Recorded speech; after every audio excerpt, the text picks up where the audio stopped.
Hello বন্ধুরা, অনুভিলেজ cooking চ্যানেলে আপনাদের অনেক অনেক স্বাগত জানাই। আজকে একটি রেসিপি নিয়ে চলে এসেছি। শুশনি শাক দেখতেই তো পেয়েছেন আপনারা, আপনাদেরকে দেখিয়েছি, তুলে নিয়েছিলাম এনে আমি কিভাবে ওই পাতাগুলোকে, পোকা পাতাগুলোকে বেছে নিয়েছিলাম পোকা আছে কিনা তার জন্য আমি জাল দিয়েও চালিয়ে নিয়েছিলাম। হ্যাঁ, এই শুশনি শাকগুলোকে আমি কেটে আমি ধুয়ে নিয়ে চলে এসেছি রান্না করার জন্য। আমি প্রথমে উনুন জ্বালিয়ে নিয়েছি, কড়াইও বসিয়ে দিয়েছি। কড়াইয়ের মধ্যে এই শাকগুলো এখন দিয়ে দিচ্ছি।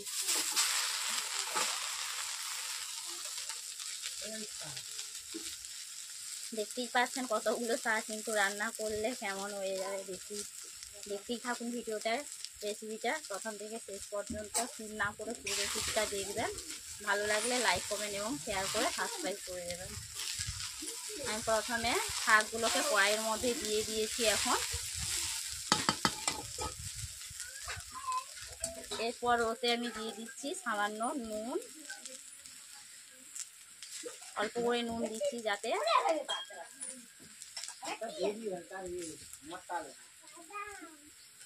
আর দিয়ে দিচ্ছি হলুদ গুঁড়ো,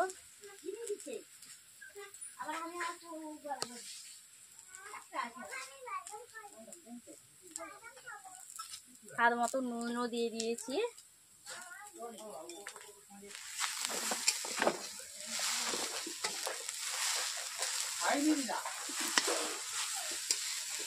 এভাবে খুন্তি দিয়ে আমি মেলে নিচ্ছি।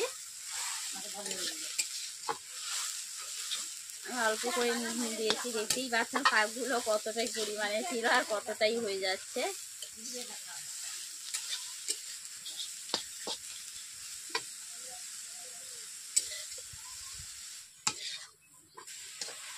এই শুশনি শাকের ভাজা পান্তা ভাতেও ভালো লাগে, জল ঢালা ভাতেও ভালো লাগে, আর ভাতের সঙ্গেও খেতে খুবই ভালো লাগে। শাক ছাড়া কোনো কথা নেই।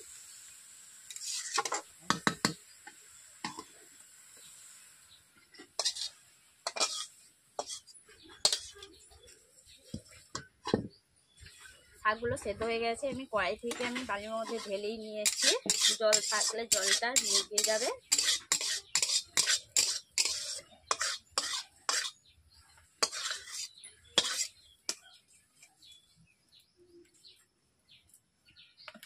এখন আমি কড়াইয়ের মধ্যে তেল দিয়ে দিচ্ছি। শুকনো লঙ্কা নিয়েছি দুটো, শুকনো লঙ্কাগুলোকে আমি হাফ হাফ করে দেব।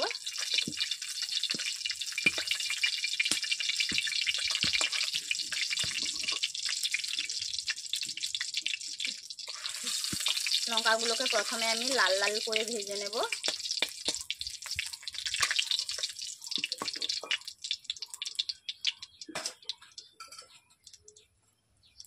এরপর দিয়ে দিচ্ছি পাঁচফোড়ন।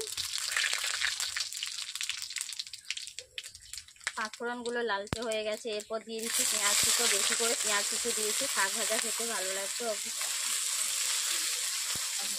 তার জন্য আমি বেশি করে পেঁয়াজ কুচো দিয়ে দিচ্ছি।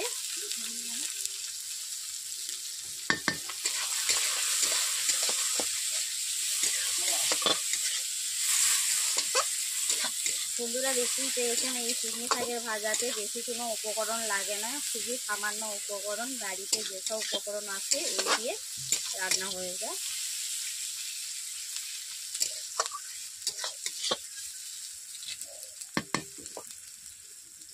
যেহেতু শাকের মধ্যেই নুন দিয়ে দিয়েছি, আর দেবো না। পেঁয়াজের মধ্যে আমি অল্প করে নুন দিয়ে দিই।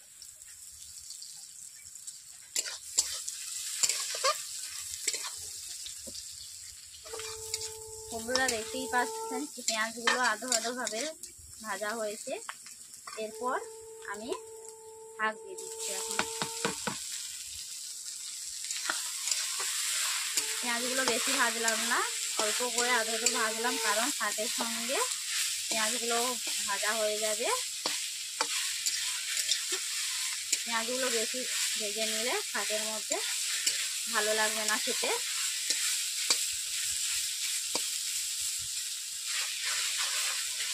শাকগুলো গোঁড়া গোঁড়া ছিল, খুন্তি দিয়ে এইভাবে আমি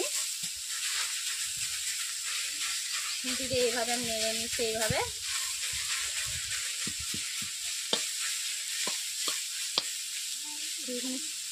সবারই শুকনো শাকের ভাজা খেতে ভালো লাগে। যারা শুকনো শাকগুলো ভাজতে জানেন না, এভাবে আপনারা বাড়িতে রান্না করবে। আমি যেমনভাবে রান্না করছি ঠিক তেমনভাবে রান্না করে ফেলবেন।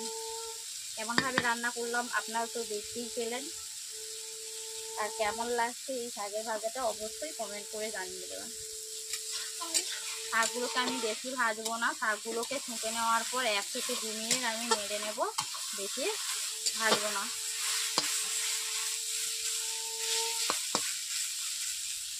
শাকগুলো ভাজা হয়ে এসছে, এরপর এখন আমি দিয়ে দিচ্ছি সরষের তেল।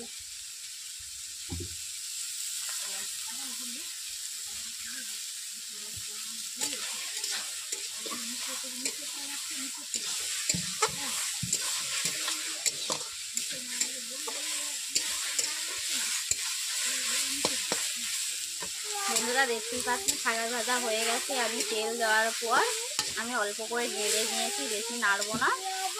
এরপর কড়াই থেকে এখন আমি তুলে নিচ্ছি।